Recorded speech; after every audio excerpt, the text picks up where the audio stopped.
defect of jurisdiction or other cause of a like nature ആണെങ്കിൽ that period will be excluded. Notwithstanding anything contained in Rule 2 of Order 23. മനസ്സിലായോ? മനസ്സിലായില്ലെങ്കിൽ പറയണം. ആർക്കെങ്കിലും മനസ്സിലായില്ലെങ്കിൽ പറയണം. മനസ്സിലാക്കിയിട്ട് പോയാ മനസ്സിലായില്ല. Order 23 Rule 1 speaks of abandonment and withdrawal of suits. Order 23 Rule 1 Sub-Rule 3 speaks of withdrawal of suits. Withdrawal can be with permission of the court or without permission of the court. If it is without permission of the court on the same subject matter, you cannot file another suit. Court may grant permission on two grounds. One, there is a formal defect. Two, any other sufficient reason. That is flexible. Then the court will grant permission. If permission is granted, you can file a first suit. പക്ഷേ, which is subject to Rule 2. Rule 2 says, bar of limitation save ചെയ്യില്ല fresh suit institute ചെയ്യുമ്പോൾ. എങ്ങനെ? ആദ്യത്തെ suit നിങ്ങൾ institute ചെയ്തിട്ടേ ഇല്ല എന്നുള്ള പരിഗണനയിലാണ് പോവുക. നിങ്ങൾ വിഡ്രോ ചെയ്ത സൂട്ട് ഫയലാക്കിയതായിട്ട് കണക്കാക്കാനേ പാടില്ല. രണ്ടാമത് സൂട്ട് കൊടുക്കുമ്പോൾ ആ ഡേറ്റ് നോക്കുക, അത് ബാറുണ്ടോ.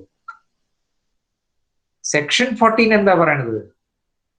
If you are prosecuting in good faith with due diligence another civil proceeding in A court which because of defect of jurisdiction or other cause of a like nature could not entertain it, the period during which you are prosecuting that suit will be excluded. Adana 14.1. 14.3 പറയുന്നു, notwithstanding anything contained in Rule 2 of Order 23, if the withdrawal was necessitated because of defect of jurisdiction or other cause of a like nature, as in 14.1, then notwithstanding anything contained in Rule 2 of Order 23, the period during which you are prosecuting in a wrong court the proceeding shall be excluded. Appo Order 14, Order 23, Rule 1, 3, Rule 2 എന്ന് പറയുന്നതിലെ ഒരു portion ഇങ്ങോട്ട് carve out ചെയ്തിട്ട് അവിടെ Order 23 Rule 2ന്റെ റിഗറിന്ന് ഒരു പ്രത്യേക category of കേസിനെ മാത്രം വലിച്ചെടുത്ത് അതിന് എക്സ്ക്ലൂഷൻ കൊടുത്തിരിക്കുക. അപ്പൊ വിഡ്രോ ചെയ്തു, ആ വിഡ്രോ ചെയ്ത് രണ്ടാമത് സൂട്ട് ഇൻസ്റ്റിറ്റ്യൂട്ട് ചെയ്യുമ്പോൾ ലിമിറ്റേഷന് അവിടെ സേവ് ചെയ്യാൻ ഒരു വകുപ്പുമില്ല, എക്സ്ക്ലൂഷന് യാതൊരു വകുപ്പുമില്ല. പക്ഷേ അത് എന്തു തന്നെ ആയാലും ആ withdrawal was necessitated on the ground of defect of jurisdiction or other cause of a like nature of the first court. Notwithstanding anything contained in Rule 2 of Order 23, you are entitled to exclusion of that period. ഇപ്പൊ മനസ്സിലായോ?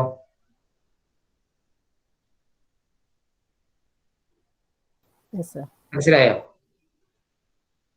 മനസ്സിലായില്ലെങ്കിൽ പറയണം. എത്ര വേണമെന്ന് പറഞ്ഞോളൂ, ഞാൻ പറഞ്ഞുതരാം. മനസ്സിലാക്കിയിട്ട് പോയാൽ മതി.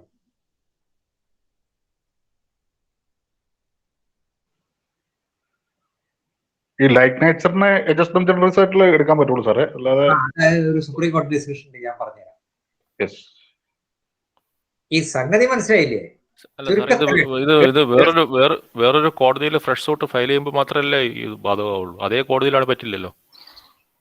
അതേ കോടതിയിലാണെങ്കിൽ അതില്ല. ഫ്രഷ് സൂട്ട് ഈ defect of jurisdiction or other cause of a like nature ആ court same cause of action അല്ലേ സർ?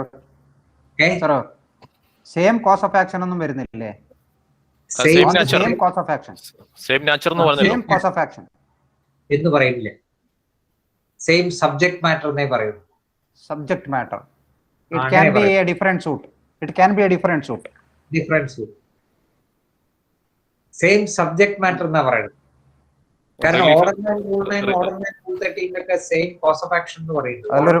അതിലൊരു സെയിം കോസ് ഓഫ് ആക്ഷൻ എന്നൊരു ഇന്റർപ്രിട്ടേഷൻ ഉണ്ടോ എന്നുള്ളത് ഇതിലില്ല. ഇതില് സെയിം സബ്ജക്ട് മാറ്റർ ഉണ്ട്. Thank you sir. അതൊക്കെയാണ് അതിലത്തെ സ്ലൈറ്റ് വ്യത്യാസങ്ങൾ. യെസ്. ഇപ്പോ സെക്ഷൻ 14 അതിലൊരു എക്സ്പ്ലനേഷൻ ആണ്. In excluding the time which a former civil proceeding was pending, the day on which that proceeding was instituted and the day on which it ended shall both be counted. A plaintiff or an applicant resisting an appeal shall be deemed to be prosecuting a proceeding. എന്തായിട്ട് അർത്ഥം?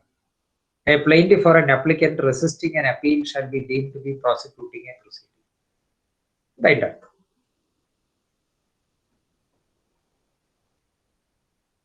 Then as student generis, misjoinder of parties and cause of action shall be deemed to be a cause of a like nature with a defect of jurisdiction. Kanda. Bile artham da. For the purpose of this section, a plaintiff or an applicant resisting an appeal shall be deemed to be prosecuting a proceeding. എന്ന് പറഞ്ഞാൽ അതിന്റെ അർത്ഥം എന്ത്? It is equally applicable to appeal also. To appeals. Suit can be withdrawn at the appeal also. So. Appeal also അവിടെ അർത്ഥം അങ്ങനെ clear ആയില്ല. Counter claim ആണോ അതോ കൗണ്ടർ ക്രോസ് അപ്പീൽ ആണോ സാർ? അതൊന്നല്ല. അല്ലല്ലേ. ഒരു പെറ്റീഷനിൽ ഓർഡർ ആക്കിയിട്ട് അതിനെതിരെ അപ്പീൽ കൊടുക്കുമ്പോൾ അതിനെ കണ്ടസ്റ്റ് ചെയ്യുന്നതും ഇതിൽ അതായത് ഇപ്പൊ ഞാൻ ഒരു സൂട്ട് കൊടുക്കും പിന്നെ റോങ് കോർട്ട്, അവിടെ ഡിഫക്റ്റ് ഓഫ് ജൂറിസ്ഡിക്ഷൻ, അപ്പൊ എന്റെ സൂട്ട് തള്ളി, ഞാൻ അതിന്റെ മുകളിൽ ഒരു അപ്പീൽ കൊടുക്കും. ആ അപ്പീൽ കൊടുക്കുമ്പോൾ ആ കണ്ടിന്യൂഷൻ ഓഫ് ദാറ്റ് അപ്പീൽ അതിൽ ഞാൻ വാദിക്കുന്നത് ഇതിന് ജൂറിസ്ഡിക്ഷൻ ഉണ്ടെന്നാണ്. പക്ഷെ അപ്പീലേറ്റ് കോർട്ടും പറയുന്നു ജൂറിസ്ഡിക്ഷൻ.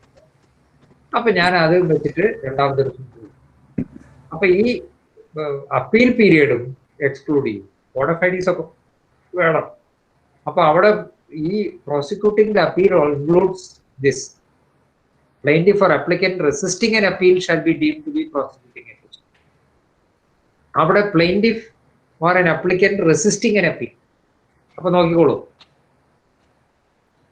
ഒരു സൂട്ട് കൊടുത്തു, ഡിഫക്റ്റ് ഓഫ് ജൂറിസ്ഡിക്ഷൻ ഉണ്ടെന്ന് പറഞ്ഞ് ഡിഫക്റ്റ് ഓഫ് ജൂറിസ്ഡിക്ഷൻ ഇല്ല എന്ന് പറഞ്ഞു.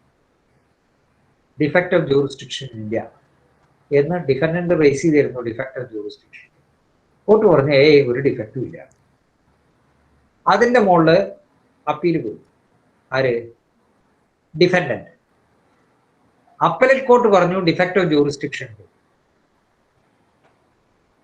അപ്പോ വിച്ച് നെസസിറ്റേറ്റഡ് ഫയലിംഗ് ആണ്. അപ്പൊ ഏത് പീരീഡ് എക്സ്ക്ലൂഡ് ചെയ്യുക? നമ്മൾ ജയിച്ച ട്രയൽ കോർട്ടിലും ഉള്ള പീരീഡും ഈ അപ്പലേറ്റ് കോർട്ടിൽ ഈ അപ്പീൽ പ്രോസിക്യൂട്ട് ചെയ്ത് ആസ് എ റെസ്പോണ്ടന്റ് പ്രോസിക്യൂട്ട് ചെയ്യുന്ന പീരീഡും എക്സ്ക്ലൂഡ് ചെയ്യും. അതാണ് എന്റെ അർത്ഥം. മനസ്സിലായില്ലേ? ചിലതൊക്കെ വളരെ കൂലങ്കഷമായിട്ട് ചിന്തിച്ചാലേ മനസ്സിലാവും. അങ്ങനെയൊക്കെ ചില കുഴപ്പങ്ങൾ ലിമിറ്റേഷനായി. കുറച്ച് അങ്ങനെ പെട്ടെന്ന് ഇങ്ങനെ ചാരി കടന്ന് വായിച്ചാൽ ശരിയാവും. ഇങ്ങനെ ഇരുന്ന് ആലോചിക്കണം.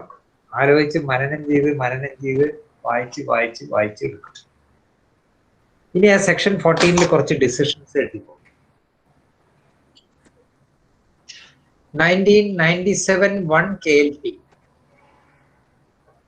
777 രാജരത്ന നായ്ക്കൻ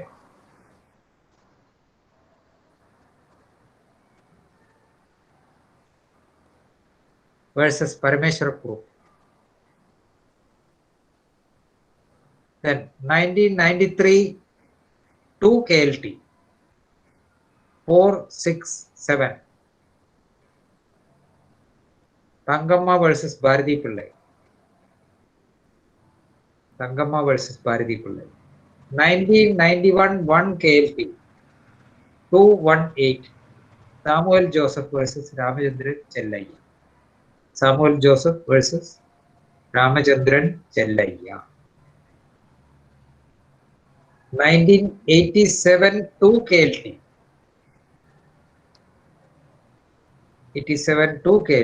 578 സരോജിനി വേഴ്സസ് പാത്തുമാൾ.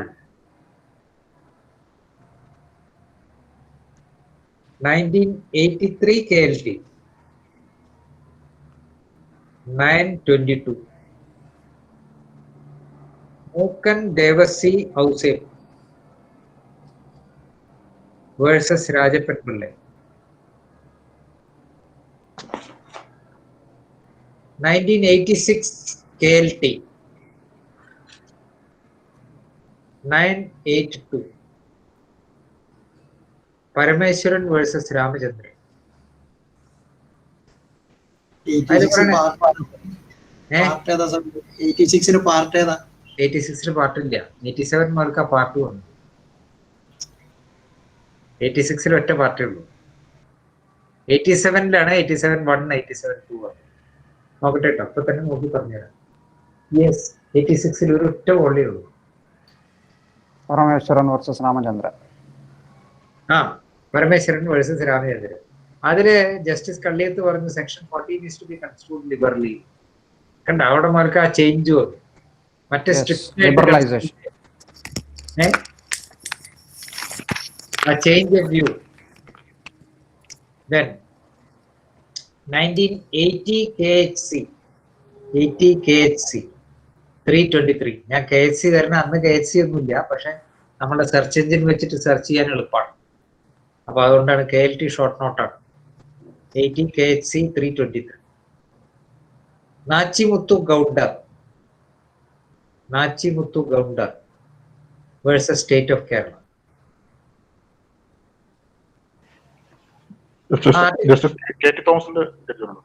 അല്ല, പോത്തിസാറും ജാനകിയമ്മേ.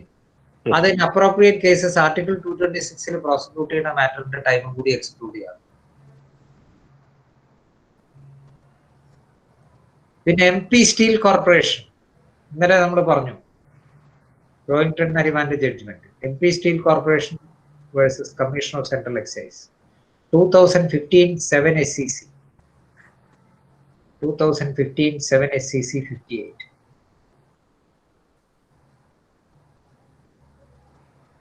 പക്ഷെ അത് 14-ലല്ല കേട്ടോ, വേണ്ട.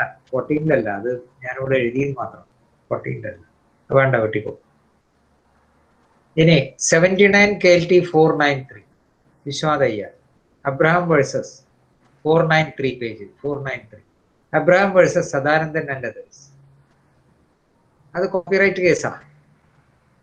അതിൽ പറഞ്ഞു മുൻസിഫ് കോർട്ടിൽ കൊടുത്തു instead of district court.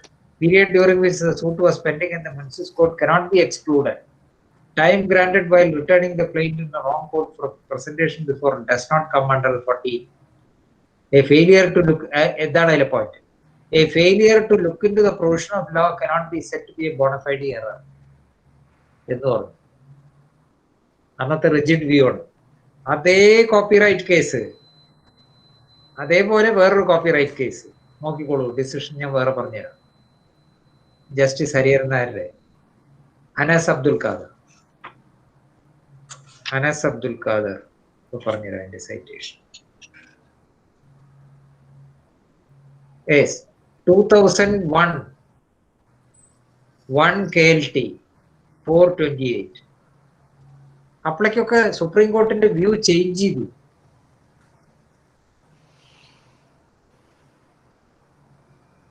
AER 72 Supreme Court 730. 72 Supreme Court 730. Ravindranath Samuel so and so 730. അതും ഇതാണ് ഒക്കെ റിജിഡ് വ്യൂ ആണ്.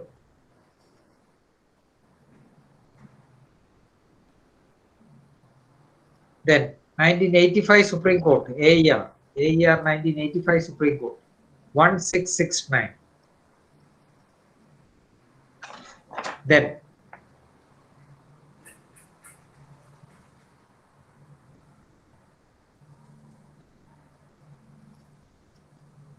2009 3 KLT 627. Food Corporation versus Mohammad Kunji.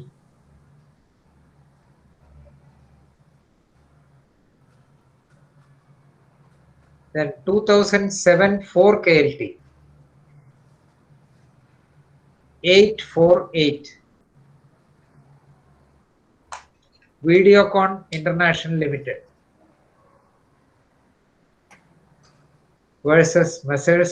Logos Traders. Logos, LOGOS.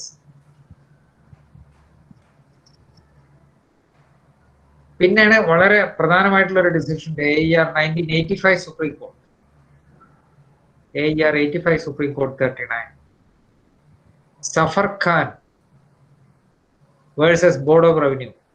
അതില് ഈ cause of a like nature, it has to be read adjustum generis with the expression defect of jurisdiction. So construed, the expression other cause of a like nature must be so interpreted as to convey something analogous to the preceding words from defect of jurisdiction. Prima facie, it appears that there must be some preliminary objection, which, if it succeeds, the court would be incompetent to entertain the proceeding on merits. Such defect could be stated to be of like nature as defect of jurisdiction. Conversely, the party seeking the benefit of the provision of section 14 failed in the earlier proceeding on merits and not on defect of jurisdiction or other cause of a like nature, it would not be the benefit of section 40. അത് വളരെ detail ആയിട്ട് ആ supreme കോടതി പറയുന്നത്. എന്താണ് defect other cause of a like nature? AER 1997. അത് വേണ്ട. ഇത്ര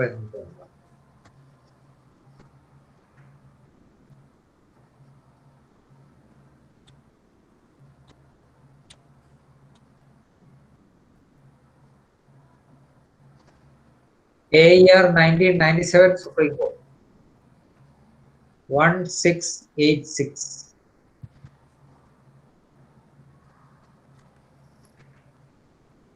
Sundar Das and others.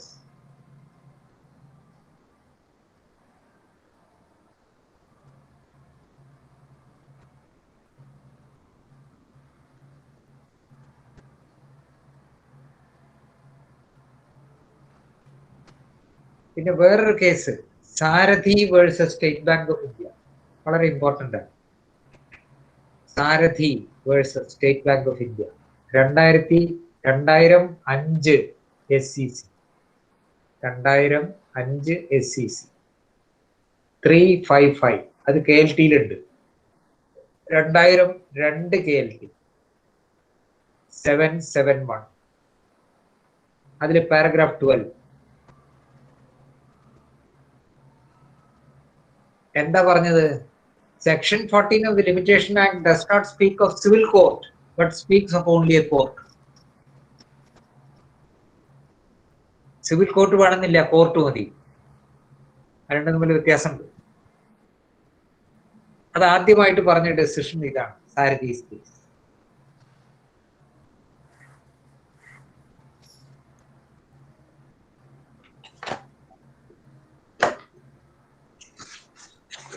കൊറേ ഉണ്ട്.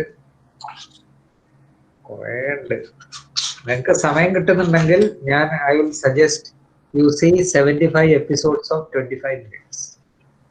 Limitation Act, that link I have given to your president. അത് എടുക്കുക, നോക്കുക. ഓരോ ദിവസം ഇങ്ങനെ എവിടെയെങ്കിലും യാത്ര ചെയ്യുമ്പോഴോ അല്ലെങ്കിൽ വെറുതെ ഇങ്ങനെ ചാരി ഇരിക്കുമ്പോഴൊക്കെ ഈ ലോക്ക്ഡൌൺ ഒക്കെ അല്ലേ, ഓരോന്നൊക്കെ കേൾക്കുക. ലിങ്ക് ഒന്ന് പറഞ്ഞു തരാം.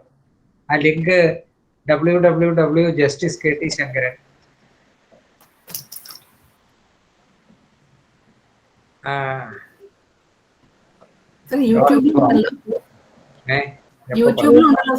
യൂട്യൂബിലുണ്ട്. അത് അല്ല, അതാ ലിങ്ക് അടിച്ചാൽ എല്ലാം ഒറ്റടിക്കും.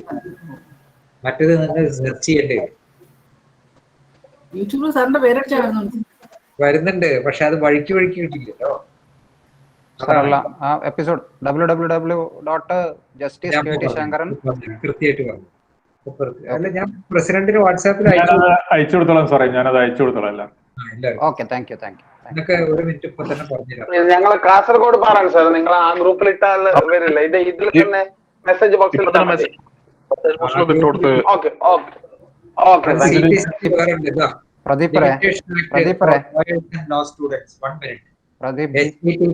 അതൊക്കെ ഇട്ടിട്ട് www.justice.kt.shankaran.com പിന്നെ ഒരു /LA small l thank you sir, thank you. AA means application. LA Limitation Act ന്റെ ഷോർട്ട് ആണ്. Thank you sir, thank you. Okay. അത് സ്മോൾ ലെറ്റേഴ്സ് അടിക്കുക. പിന്നെ CPC-ക്ക് ആണെങ്കിൽ www.justicektshankaran.com/CPC.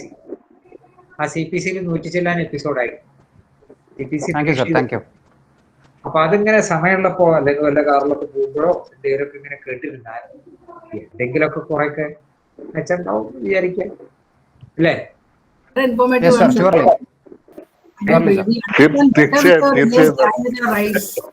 ഭയങ്കര എഫക്റ്റീവ് ആണ് സർ. അപ്പൊ അത് കേട്ടോളൂ. അതാണ് കാരണം ലിമിറ്റേഷൻ ആക്ട് നമ്മൾ പറയുമ്പോൾ കാണുമ്പോൾ വളരെ ചെറുതാണ്, പക്ഷെ അതല്ല, ആ കുറച്ച് കോംപ്ലിക്കേഷൻസ് ഉണ്ട്. ഇനി 15ലേക്ക് പോവാം. 12 ബ്രേക്ക് വേണോ? വേണ്ട വേണ്ട വേണ്ട മിനിറ്റ്. വേണ്ട. വേണോ? എത്ര മണി വരെ എടുക്കാം? വേണ്ടേ, കണ്ടിന്യൂസ് ആയിട്ട് പോട്ടെ, അല്ലെങ്കിൽ പിന്നെ ആളുകള് എത്ര മണി വരെ എടുക്കാം? 1 മണി വരെ പോകും. Up to you. 1 o'clock. All right. എനിക്ക് 1 മിനിറ്റ് സമയം.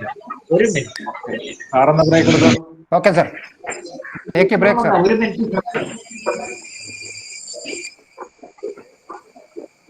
ಕಲ್ಲೂರವ್ರೆ, ನೀವು ಮ್ಯೂಟ್ ಮಾಡಬೇಕು ಅಂತ ಆಗದಿಂದ ಹೇಳ್ತಾ ಇದ್ದಾರೆ.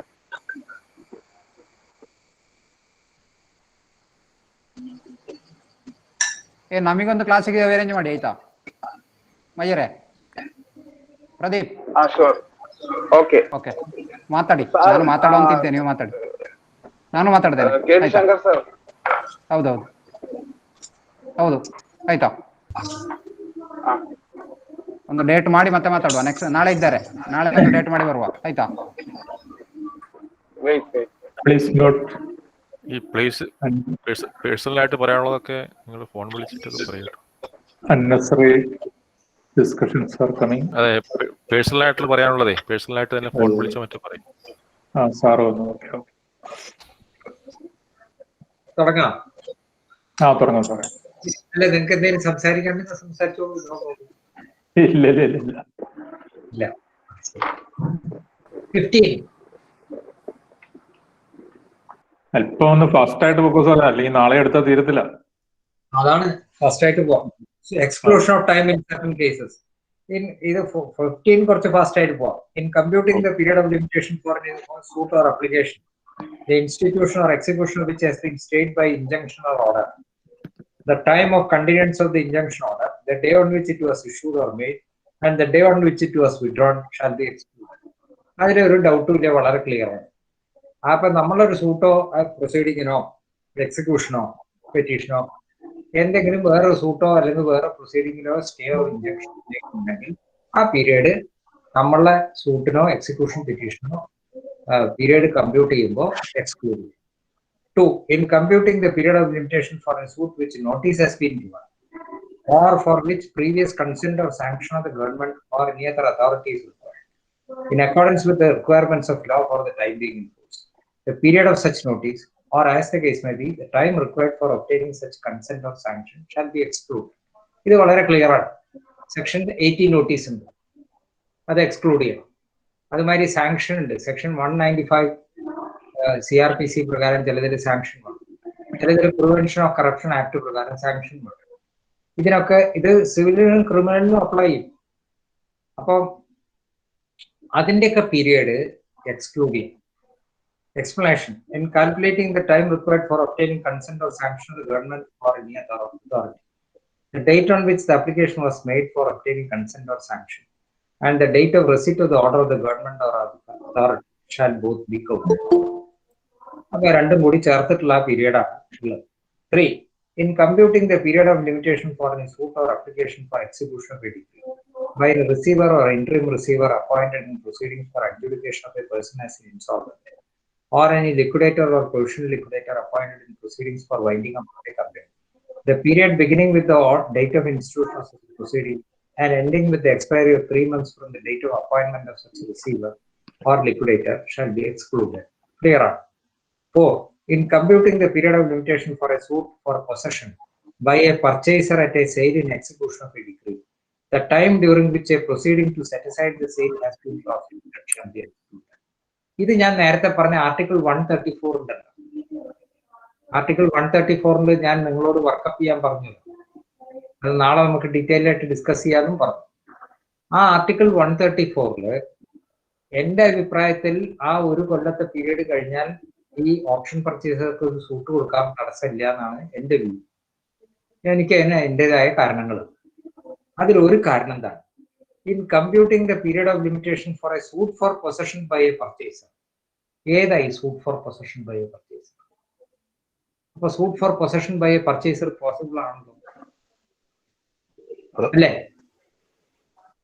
ആ, ഇത് 3 സുപ്രീം കോടതി ജഡ്ജ്മെന്റ് ഉണ്ട്. 15(4) ഒരു ജഡ്ജ്മെന്റിലും റെഫർ ചെയ്യും.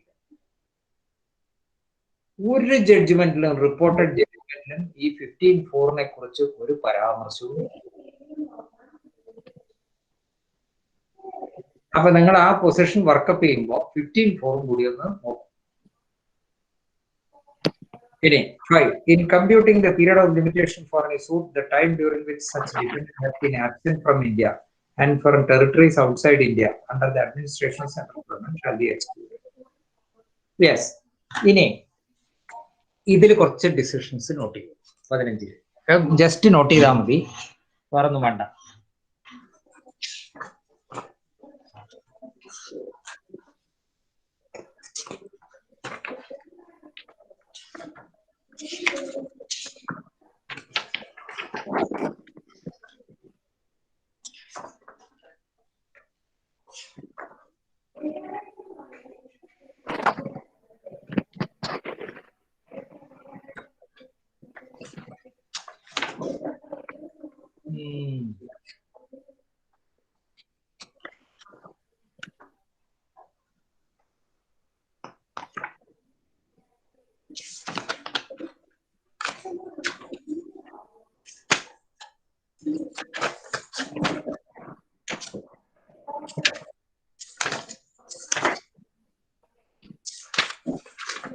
Yes. 1992 KHC 279 TS ലക്ഷ്മിക്കുട്ടി അമ്മ വേഴ്സസ് ഉമ്മൻ നൈനാൻ. അടുത്തത് 2009 8 SCC വോളിയം 8 SCC 359. അത് KHCയിലുണ്ട്. 2009 KHC 920.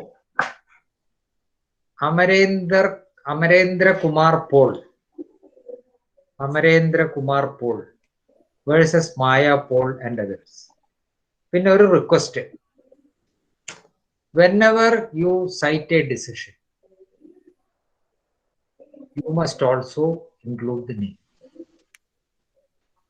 ലോവർ കോർട്ടിൽ നിന്ന് കിട്ടുന്ന ജഡ്ജ്മെന്റുകളിൽ ഒരു 75% ഈ ഡിസിഷൻസ് മാത്രമേ ഉണ്ടാവൂ, പേരുണ്ടാവില്ല. ഇവരത് സ്റ്റെനോഗ്രാഫർക്ക് ഡിക്റ്റേറ്റ് ചെയ്യും, സ്റ്റെനോഗ്രാഫർ അടിക്കും, അവരത് വെരിഫൈ ചെയ്യില്ല, വായിച്ചു നോക്കില്ല. വായിച്ചു നോക്കിയാലും അതിൽ മിസ്റ്റേക്ക് ഉള്ളത് കണ്ടുപിടിക്കാൻ പറ്റില്ല. എന്നിട്ട് അപ്പലേറ്റ് കോർട്ടിൽ ഹൈക്കോടതിയിൽ വരുമ്പോൾ നമ്മൾ ഇത് വെച്ച് തിരിച്ചും മറിച്ചും സെർച്ച് ചെയ്യും, കിട്ടില്ല. എത്ര പറഞ്ഞാലും കേൾക്കില്ല. ജുഡീഷ്യൽ ഓഫീസേഴ്സ് ഇതിലുണ്ടോന്ന് അറിയില്ല, ഉണ്ടെങ്കിൽ കേട്ടോട്ടെ, വിരോധമില്ല.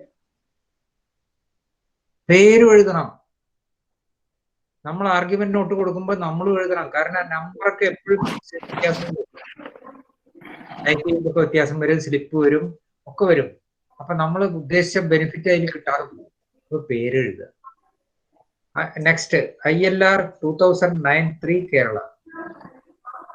ILR 2009-3 കേരള 625. അത് KHCയിലുണ്ട്. 625 KHCയിലുണ്ട്. 2009-3 KHC 164. Food Corporation of India and others versus C. Mohammed Kunyi. Paragraph 7. Paragraph 7 detailed discussion. പിന്നെ വേറെ കർണാടക ഡിസിഷൻ ഒന്ന് നോട്ട് ചെയ്തു. AIR 2005 Karnataka 248. Name of the case, ചിരിക്കണ്ട, തോട്ടപ്പ രാച്ചപ്പ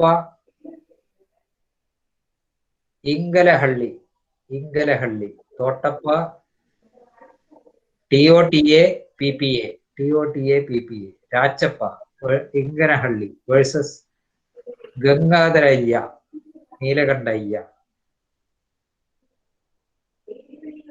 പിന്നെ എന്തൊരു പേരുണ്ട് പോട്ടെ സാരില്ല അത്രയും മതി. പിന്നെ അടുത്തത് AER 2002 Kerala.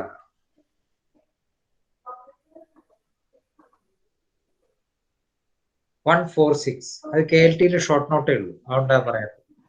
KHC-ലുണ്ട് 2002 KHC 224. Xavier versus Lucy V Pappali. Xavier versus Lucy V Pappali. അതില് പാരഗ്രാഫ് 7, 8, 9. പിന്നെ 1984 3 SCC 561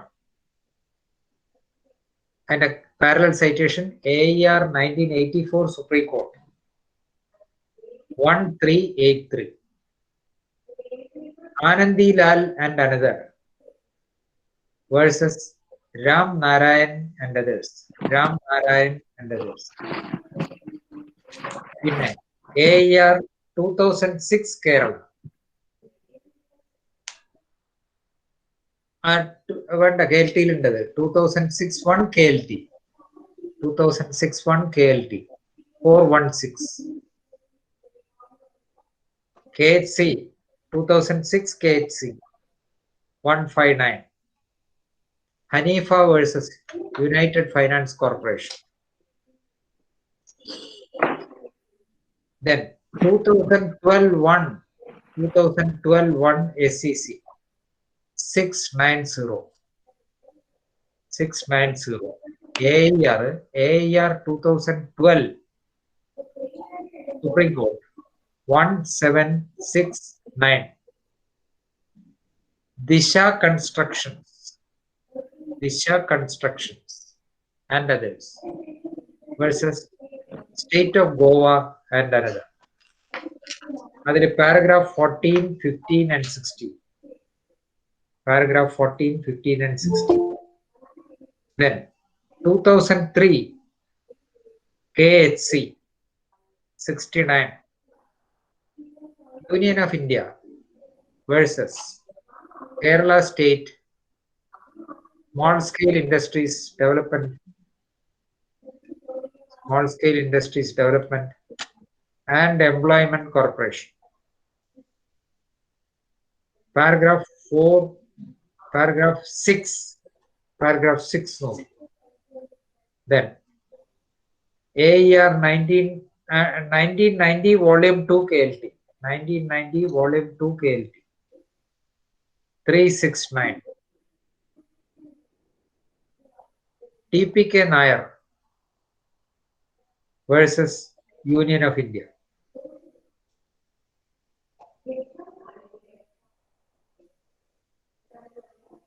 അതിൽ പറഞ്ഞ സ്റ്റാറ്റ്യൂട്ടറി നോട്ടീസ് ഉണ്ടല്ലോ, സെക്ഷൻ 15(2) പറയുന്ന സെക്ഷൻ 80 നോട്ടീസ്. ആ സെക്ഷൻ 80 നോട്ടീസ് എല്ലാ ഡിഫൻഡൻസിനും സെക്ഷൻ 80 നോട്ടീസ് വേണോ? എങ്കിൽ മാത്രമേ എക്സ്ക്ലൂഷൻ കിട്ടുള്ളൂ എന്നുണ്ടോ? ഇല്ല, ഒരാൾക്ക് മതി. പക്ഷെ അത് പ്രോപ്പർ പാർട്ടി ആവണം. അത് ജസ്റ്റിസ് പത്മനാഭന്റെ ജഡ്ജ്മെന്റ് ആണ്. Beautiful discussion paragraph 6. Then AER ILR 19 വേണ്ട KLT-ലുണ്ട് 1988 1 KLT 675. Municipal Commissioner versus David J. Bhanu. പിന്നെ 1983 KLT 562. Cochin Port Trust versus Associated Cotton Traders Limited and others.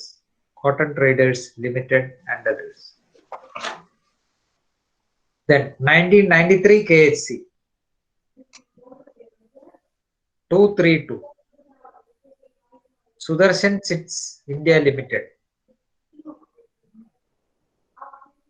Sudarshan Chips India Limited versus Narasimhalu Chetty. Narasimhalu Chetty. That's paragraph 11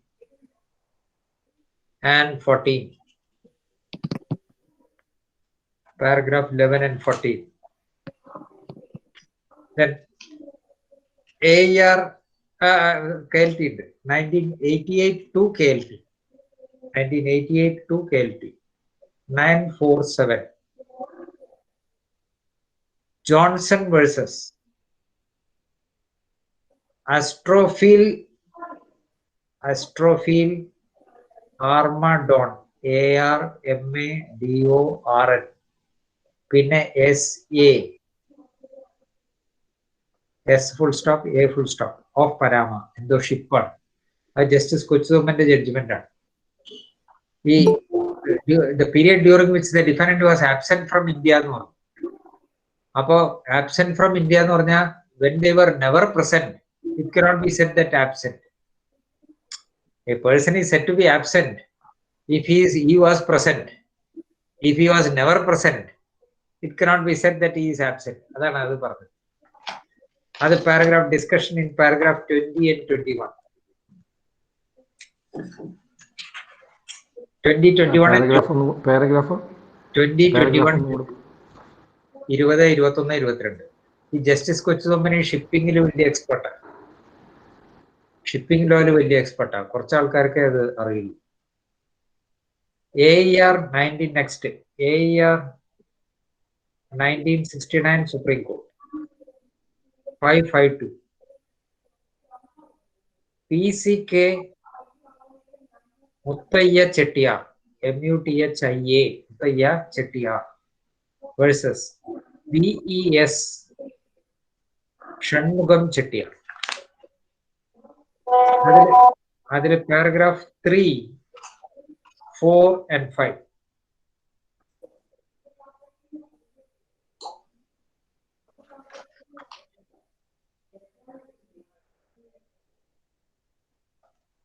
ഞാനിപ്പോ ഈ decisions ഒക്കെ പറയുന്നത്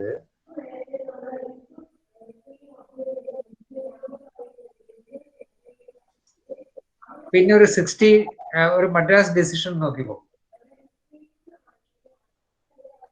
AER 1961 Madras 199. അതിന്റെ ഒപ്പം തന്നെ AER 1969 supreme court 552. അത് രണ്ടും കൂടി ഒന്നിച്ച് നോക്കാം. 15(5) must be distinguished from section 9, which provides that where once time has begun to run, no subsequent disability or inability to sue stops it. The absence of the defendant from India does not give rise to inability or disability to sue on the part of the plaintiff. Further, there is no question under this section stopping running of time.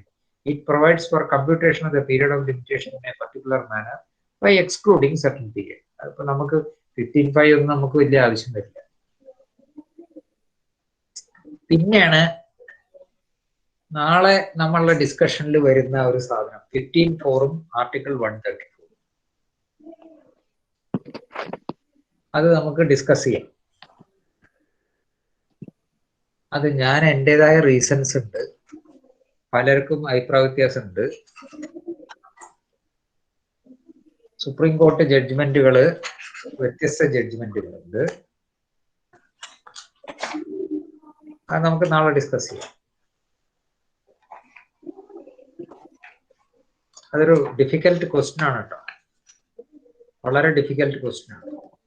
അതിനാകെ ഇപ്പൊ തൽക്കാലം നിങ്ങൾ വക്കീൽമാർ എന്നുള്ള നിലയ്ക്ക് ചെയ്യേണ്ടത് ഇത്രയും, ആരെങ്കിലും നമ്മളുടെ കക്ഷികള് court ഓപ്ഷനിൽ പർച്ചേസ് ചെയ്തിട്ടുണ്ടെങ്കിൽ എത്രയും പെട്ടെന്ന് ഒരു കൊല്ലത്തിന്റെ ഉള്ളിൽ ഡെലിവറിക്ക് അപ്ലിക്കേഷൻ കൊടുക്കുക.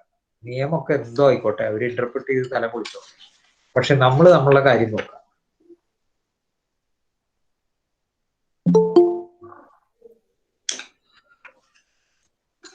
അപ്പൊ അത് കഴിഞ്ഞു, 15 കഴിഞ്ഞു.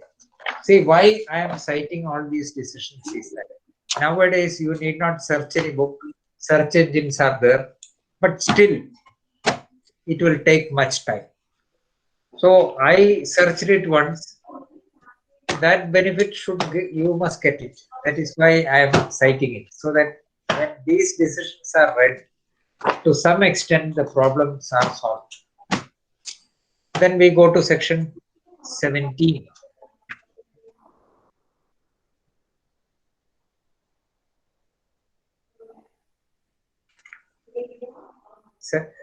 No, 16. 16 വലിയ കാര്യമൊന്നുമില്ല. 16 നമ്മൾ വായിച്ചിട്ട് വിടാവുന്നേ ഉള്ളൂ. Where a person who would, if he were living, have a right to institute a suit or make an application, dies before the right accrues, or where a right to institute a suit or make an application accrues only on the death of a person, the period of limitation shall be computed from the time when there is a legal representative of the deceased capable of instituting such suit or making the application. A legal representative in a disability ഉണ്ടെങ്കിൽ ആ 6, 7 and 8 apply. ഇതിന്റെ commentaries ഒന്ന് വായിച്ചു നോക്കി. കുറച്ച് കാര്യം പെട്ടെന്ന് വായിക്കുമ്പോൾ നമുക്ക് എളുപ്പമെന്ന് തോന്നുന്നുണ്ടെങ്കിലും അത്ര എളുപ്പമല്ല. പക്ഷെ നമുക്ക് അങ്ങനെ കോൺസ്റ്റന്റ് ആയിട്ട് അപ്ലിക്കേഷൻ വരാത്തതുകൊണ്ട് ഞാൻ ഡീറ്റെയിൽ ആയിട്ട് എടുക്കുന്നു. To where a person against whom if you are living, അത് മറ്റേ കോൺട്ര ചെയ്താ ഈ ഡിഫൻഡന്റിനെ പറ്റി പറയാം. Where a person against whom, if you are living, a right to institute a suit or make an application would have accrued, dies before the right accrues, or where a right to institute a suit or make an application against any person accrues on the death of such person, the period of limitation shall be computed from the time when there is a legal representative of the deceased against whom the plaintiff may institute such suit or make such application. Nothing in subsection 1 and 2 applies to suits to enforce right of preemption or to suits for possession of removed property or of hereditary office. Removed property, the section 27 will apply. You have exclusion. Time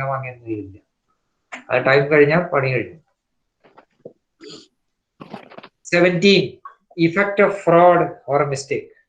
The fundamental rule is that fraud vitiates everything, even solemn acts and proceedings of court. Fraud എന്ന് നമ്മൾ പറയുന്ന common പാർലൻസിൽ നമ്മൾ നാട്ടുകാർ ഉപയോഗിക്കുന്ന fraud അല്ല കോടതിയിലെ fraud. അപ്പൊ അതുകൊണ്ട് നമ്മൾ വക്കീൽമാര് മറ്റൊരു പറയില്ല അവൻ ആളൊരു ഫ്രോഡാണ് എന്ന് നമ്മൾ പറയാറില്ലേ. ആള് ഭയങ്കര FRI കേട്ടാ അത് ആ മോശമാണെന്നുള്ള അർത്ഥത്തിൽ നമ്മൾ പറയും. അത്യാവശ്യം തട്ടിപ്പൊക്കെ ഉള്ള ആളെ പറ്റി നമ്മൾ പറയും ഫ്രോഡ്. ആ ഫ്രോഡ് അല്ല ഈ ഫ്രോഡ്. ഇത് വേറെ ഫ്രോഡാണ്. ഫ്രോഡ് അതിനെ ആ ഡിസിഷൻസ് വായിക്കുമ്പോഴേ അറിയാം. Fraud extrinsic to the proceedings ആയിരിക്കും. അങ്ങനെ പറയണത്. അത് എന്താണ് അതിന്റെ അർത്ഥം വ്യാഖ്യാനിക്കുക എന്ന് പറഞ്ഞാൽ വളരെ കുറച്ച് ബുദ്ധിമുട്ടുള്ള പണിയാണ്. അതിന് I will give you some decisions which will give you full insight of what it is, in what cases it can be done and all those things. See, a decree was obtained by exercising fraud. ഒരു decree fraudulent ആയിട്ട് obtain ചെയ്തു. That decree can be set aside by filing a suit. In another suit, a decree passed earlier can be set aside on the ground of fraud, because the fraud vitiates everything. What is fraud in judicial proceeding is a different matter. Fraud, see, not disclosing all the facts does not amount to fraud. അവൻ അത് അന്യായത്തിൽ മുഴുവൻ കാര്യങ്ങൾ പറഞ്ഞില്ല, അല്ലെങ്കിൽ ഇന്നൊക്കെ കൂടി പറയേണ്ടതായിരുന്നു എന്ന് പറയുന്നത് ഒരു ഫ്രോഡ് ആയിക്കൊള്ളണമെന്നില്ല. അല്ലെങ്കിൽ ഡിഫൻസിൽ ഇന്നത് പറഞ്ഞു അത് ഫ്രോഡാണെന്ന് ആയിക്കൊള്ളണമെന്നില്ല. പക്ഷേ the court would not have arrived at that decision but for this representation.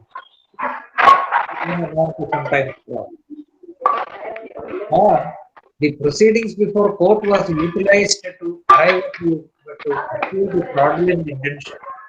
Please mute your phone. Pradeep. Somebody. Please. Pradeep. Okay. Okay. അതെന്ത് ജീപ്പാ? വില്ലീസ് ആണോ പഴയത്? അതെ, സാധാ ജീപ്പാണ്. പഴയ ജീപ്പാണോ? ഫോട്ടോ കാണുമ്പോൾ അങ്ങനെയാണെന്ന് തോന്നുന്നു. വില്ലിസ് എന്ന് പറഞ്ഞിട്ടൊരു ജീപ്പ് ഉണ്ട് പഴയത്, അപ്പൊ അതില്ല. കുഴപ്പമില്ല, പ്രൊസീഡ്. ശരി, അതാണ് ഫ്രോഡ്. 17 വായിക്കാം. Where in the case of any suit or application for which a period of limitation is prescribed by this act, the suit or application is based upon the fraud of the defendant or the respondent or his agent. The knowledge of the right to or title on which a suit or application is founded is concealed by the fraud of any such person as aforesaid. കുറച്ച് complicated ആണ് കേട്ടോ. നമ്മൾ വല്ലാതെ പോണ്ട. ഞാൻ I will give you the citations, you go through it. നമ്മളിപ്പോൾ വല്ലാതെ discuss ചെയ്യണ്ട. The suit or application is for the relief from the consequence of a mistake. D. Where any document necessary to establish the right of the plaintiff or applicant has been fraudulently concealed from him, the period of limitation shall not begin to run until the plaintiff or applicant has discovered the fraud or the mistake, or could with reasonable diligence have discovered it, or the case of a concealed document until the plaintiff or the applicant first had the means of producing the concealed document or compelling its production. ഇതൊക്കെ ഇപ്പൊ ഒരു mistake ഉണ്ട്, mutual mistake. ഒരു contract, there is a mutual mistake. അതെന്നുള്ള റിലീഫിന് വേണ്ടിയിട്ട് ആ suit കൊടുക്കും. ഈ മ്യൂച്വൽ മിസ്റ്റേക്ക് ഡിസ്ക്ലോസ് ചെയ്യപ്പെട്ടിട്ടില്ല. അത് ബിക്കോസ് ഓഫ് ദ ഫ്രോഡ്. അങ്ങനെ വരുമ്പോ അത് ആ ഫ്രോഡ് ഡിറ്റക്ട് ചെയ്ത് കഴിഞ്ഞാലേ സ്റ്റാർട്ട് ചെയ്യും. അതാണ് പറയുന്നത്. Provided that nothing in this section shall enable any suit to be instituted or application to be made to recover or enforce any charge against or set aside any transaction affecting any property which, in the case of fraud, has been purchased for valuable consideration by a person who was not a party to fraud. Third party ഫ്രോഡിലൊന്നും പങ്കാളി അല്ലാത്ത ഒരാൾ വാങ്ങും ആ property, അയാൾക്കത് ബാധകമല്ല. And did not at the time of purchase know or have reason to believe that any fraud has been committed. In the case of a mistake has been purchased for valuable consideration subsequently to the transaction in which the mistake was made by a person who did not know or have reason to believe that the mistake has been made. In the case of a concealed document has been purchased for valuable consideration by a person who was not a party to the concealment and did not at the time of purchase know or have reason to believe that the document has been concealed. Where a judgment debtor has by fraud or force prevented the execution of a decree or order within the period of limitation, the court may, on the application of the judgment creditor made after the expiry of the said period, extend the period for execution of the decree or order, provided that such application is made within 1 year from the date of discovery of fraud or cessation of force as the case. You may note that for execution of decree, Section 5 of the Limitation Act is not applicable. There is no question of extension of any period. No extension for a suit also. But this is an exception to that, whereby fraud or force enforcement is prevented. The court can extend it, and provided that application is filed within 1 year from the cessation of discovery of the fraud or cessation of that force. അപ്പോൾ ഒരാൾക്ക് execution petition കൊടുക്കണം ഡെലിവറിക്ക് 12 കൊല്ലത്തിനുള്ളിൽ കൊടുക്കണം. Mandatory injunction ആണെങ്കിൽ 3 കൊല്ലത്തിനുള്ളിൽ. ഇയാളെ തട്ടിക്കൊണ്ടുപോയി തടവിൽ പാർപ്പിച്ചു, വേറെ എവിടെയെങ്കിലും കണ്ടുപിടിക്കാൻ പറ്റില്ല. ഇയാളെ എങ്ങനെ കൊടുക്കും? അപ്പൊ അയാളെ റിലീസ് ചെയ്തു. 3 കൊല്ലം കഴിഞ്ഞ്, 3 കൊല്ലം അല്ലെങ്കിൽ 12 കൊല്ലം കഴിഞ്ഞ് റിലീസ് ചെയ്തു. അയാൾക്ക് എന്ത് ചെയ്യാൻ പറ്റും? Period of limitation, delay condonation പറ്റില്ല. അപ്പൊ എന്തുണ്ട് ഇവിടെ? ഫ്രോഡ് ഓർ ഫോഴ്സ് ആ പീരിയഡ് എക്സ്ക്ലൂഡ് ചെയ്യും. അല്ലെങ്കിൽ 12 കൊല്ലമാവാൻ പോണു, എക്സിക്യൂഷൻ പെറ്റീഷൻ കൊടുക്കുകയാണ്, ഡെലിവറി ഓഫ് പൊസഷൻ. അത് 11 കൊല്ലം കഴിഞ്ഞപ്പോൾ ഞാൻ കൊടുക്കാൻ പോകണു എന്നൊക്കെ പറഞ്ഞ് ഇങ്ങനെ ഭീഷണിപ്പെടുത്തിയപ്പോ അവിടെ തട്ടിക്കൊണ്ടുപോയി. എന്നിട്ട് ഒരു കൊല്ലം അവിടെ പാർപ്പിച്ചു തടവില്, എവിടെയെങ്കിലും വല്ല ബീഹാറിലോ കൊങ്ങിലോ പിന്നെ മേഘാലയയിലോ എവിടെയെങ്കിലും. അത് കഴിഞ്ഞ് 12 കൊല്ലം കഴിഞ്ഞപ്പോൾ റിലീസ് ചെയ്തു. ഡിലേ കൺട്രോൾ ചെയ്യാൻ വകുപ്പില്ല, പക്ഷെ ഇവിടെ ഫോഴ്സിൽ തടഞ്ഞു വെച്ച പീരീഡ് എക്സ്ക്ലൂഡ് ചെയ്യാൻ ഈ പ്രൊവിഷൻ. ഇതാണ്. ഇനി ഇതിൽ കുറെ ഡിസിഷൻസ് നോട്ട് ചെയ്തോളൂ, അത് വായിച്ചു നോക്കിയാൽ കാര്യം മനസ്സിലാവും. AER 2018 supreme court 2018 supreme court 5013. അത് ഇപ്പോഴത്തെ ചീഫ് ജസ്റ്റിസ് ഓഫ് ഇന്ത്യയാണ്. അന്ന് justice Ramana, justice Abdul Nazeer, Radhabai P and others, Radhabai P and others versus P Ashok Kumar.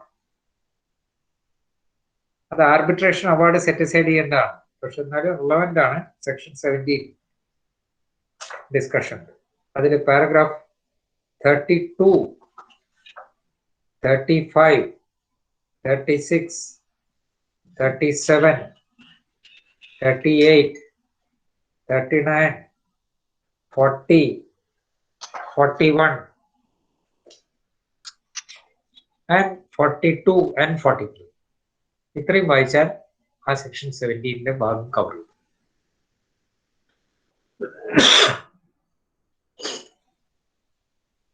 ഈ ചില സുപ്രീം കോടതി ജഡ്ജ്മെന്റ് ഉള്ള കുഴപ്പം എന്താ വെച്ചാൽ ഒരു പോയിന്റ് ഉണ്ടാവും, അത് ഹെഡ് നോട്ടിലൊന്നും ഉണ്ടാവില്ല, ഇതിന്റെ അകത്തെ എവിടെയെങ്കിലും ഉണ്ടാവും. തപ്പിയാലും കിട്ടില്ല. അതാണ് ഈ പാരഗ്രാഫ് പറയുന്നത്. ഇപ്പൊ ഫോർ എക്സാമ്പിൾ മലങ്കര ചർച്ച് കേസിൽ കുറെ പോയിന്റ് ഡിസൈഡ് ചെയ്തു. അവര് ചർച്ചും ഇതൊക്കെ പുറമെ സെക്ഷൻ 11 വരുന്നുണ്ട്, സെക്ഷൻ 9 CPC വരുന്നുണ്ട്. പക്ഷെ ഇത് എവിടെയെന്ന് കണ്ടുപിടിക്കാൻ ഭയങ്കര പാടാണ്. അപ്പൊ നമ്മൾ ഒരിക്കൽ ബുദ്ധിമുട്ടിയെ കണ്ടുപിടിച്ച പാരഗ്രാഫ് അവിടെ എഴുതി വയ്ക്കുക. മലങ്കര ചർച്ച് കേസിൽ തോക്കൂ. AER 95 supreme court 2001 Malankara church വായിച്ച തലതിരിയും, ഭ്രാന്താവും നമുക്ക് വായിച്ചാൽ. അതൊന്നും വായിക്കേണ്ട കാര്യമില്ല. അതിൽ പക്ഷെ 2 പോയിന്റ് നമുക്ക് വളരെ ഇമ്പോർട്ടൻ്റ് ആണ്. Section 9 jurisdiction of court, section 9 CPC, section 11 CPC. ഇത് രണ്ടും വളരെ ഇമ്പോർട്ടൻ്റ് ആണ്. അത് അതിലുണ്ട്, തപ്പി കണ്ടുപിടിക്കണം. Next 17 decision 1998 to KLT 1078 Thomas versus Devasi. അടുത്തത് 1994 KHC 232.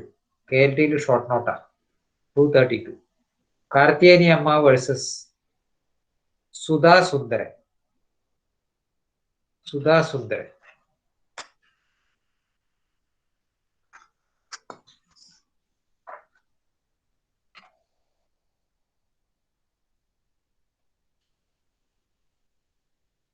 1986 KLT 351 AA Joseph versus Varghese George. Then 1981 KLT. അത് ആ ഡിസിഷനിൽ അത് paragraph 9. 81 KLT 120 Sathi Devi versus Ramalingam Pillai. Paragraph 3.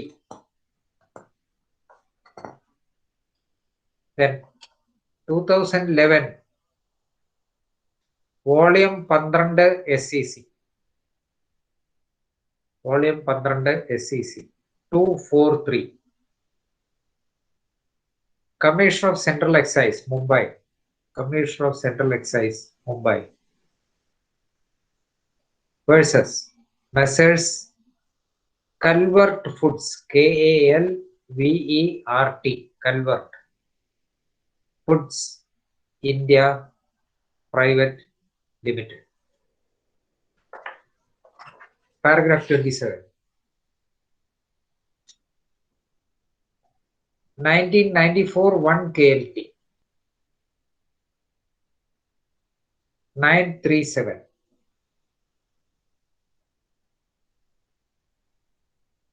South India Corporation Private Limited versus Assistant Commissioner Assessment and others. Assistant Commissioner within brackets Assessment and others. ഇനി ഒരു Madras decision ഉണ്ട്, അത് നന്ന് കേട്ടോ. സ്വാമി ദുരൈ എന്ന് പറഞ്ഞിട്ടൊരു ജഡ്ജിന്റെ ആണ്, ഞാൻ അറിയില്ല ജഡ്ജ്. AER 1995 മദ്രാസ് 372.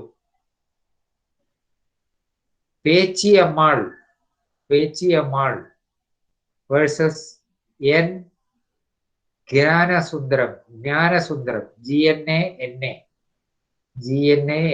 സുന്ദരം നാടാർ. അതിൽ ഫാക്സ് പാരഗ്രാഫ് 1 and 2 ഉണ്ട്. Dictum paragraph 8. Then 74 KLT 244.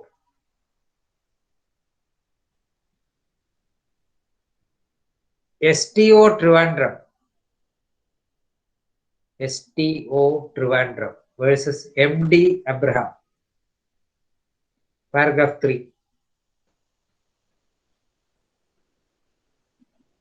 Then AER 2001 Supreme Court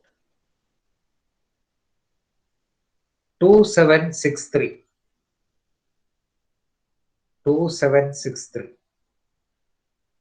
Pallav Sheth versus Custodian and others. Contempt of court ഒക്കെ ഉണ്ട്. അതിൽ പാരഗ്രാഫ് 47 and 48 അത് നോട്ട് ചെയ്തോളൂ, എന്ന് കണ്ടുപിടിക്കാൻ പറ്റില്ല. Paragraph 47 and 48. Then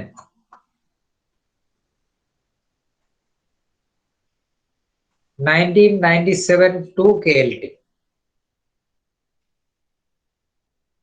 page 70. അതിലെന്തോ മിസ്റ്റേക്ക് ഉണ്ടോ സംശയം, ഏതായാലും ഒരു കാര്യം ചെയ്തോളൂ, KHC ഡിസിഷൻ കൂടി എഴുതിക്കോളൂ. 97 KHC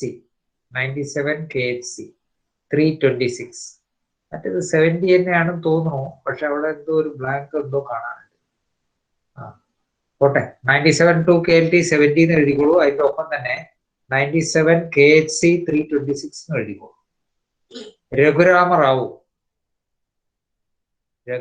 Rao versus Fatima B.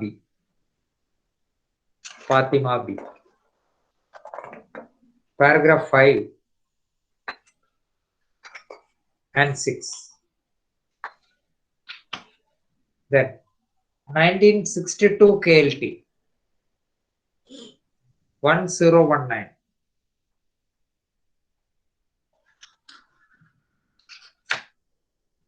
Subramanian versus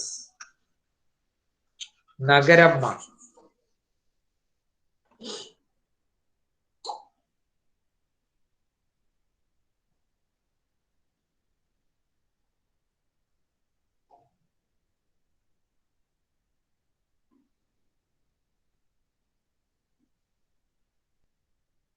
അത് അതിൽ പാരഗ്രാഫ് 368 ആ ഫ്രോഡിനെ കുറിച്ച് ബ്യൂട്ടിഫുൾ ഡിസ്കഷൻ ഉണ്ട്. Judgement by justice Madhavan Nair. Para 9 19 ഉണ്ട്. പാരഗ്രാഫ് 3, 6, 8, 9, 19 ആ ജസ്റ്റിസ് മാധവൻ നായരുടെ. ഈ ജസ്റ്റിസ് പത്മനാഭനെ പറ്റി പറഞ്ഞ മാതിരി തന്നെ ജസ്റ്റിസ് മാധവൻ നായരുടെ ജഡ്ജ്മെന്റുകൾ വളരെ വളരെ വളരെ നല്ല ജഡ്ജ്മെന്റുകൾ.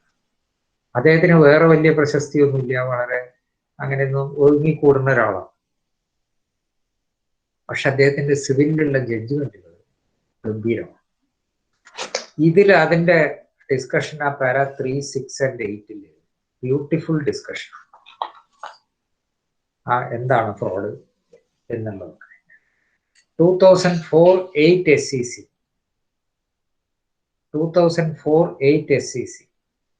588. 588. Anandaswamy and others versus Boraya.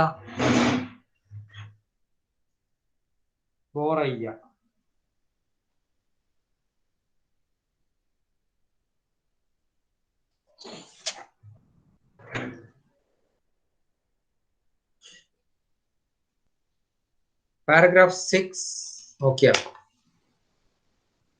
പിന്നെ 2003 8 SEC 319 Ramchandra Singh versus Savitri Devi and others. അത് പാരഗ്രാഫ് 15 മുതൽ 18 കൂടി പിന്നെ 33. പാരഗ്രാഫ് 15 മുതൽ 18 കൂടി